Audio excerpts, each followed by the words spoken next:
Guys, this is Arkneil Gaming at sa video na ito kukunin natin ang Meow Skin Tracker Skin ni Julian. So, dalawa na lang kailangan natin na bunot para makuha tong skin. Kaya mag 5 times through na tayo, guys. I am more than a weapon.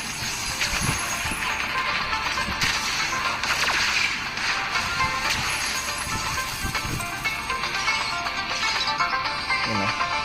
Pag isa kang Julian main, magandang skin to, guys. Lalo na pag wala kang mga Kurapika at Jujutsu no Kaisen skin. Yan. Congratulations on completing the Mystic Meow Gallery. Yan. Sa mga di pa nakakaalam, Julian main tayo, guys. Share ko na, guys. 582 skins sa aking second account. Yan. Bunutin na natin natira, guys. At saka na yan. Pag nakakuha pa ako ulit. Tapos nun, makukuha nyo yung ano yung ito, Metro Zero token na pwede nyo pambunot sa Metro Zero event na nangyayari ngayon, guys. May free token tayo, guys. Bunutin na rin natin. Total, nandiyan 1, 2 tumal talaga ng token, guys.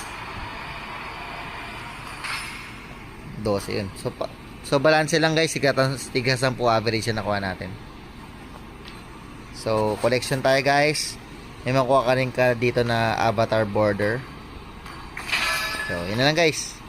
Ginawa nyo na ba, guys? Share nyo sa comment section below.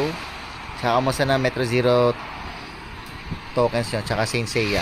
Huwag nyo kalimutan, guys. Ito, nag-iisip pa ako nung kukunin dito. Yun na lang, guys. Share ko lang. Thank you for watching. Bye-bye.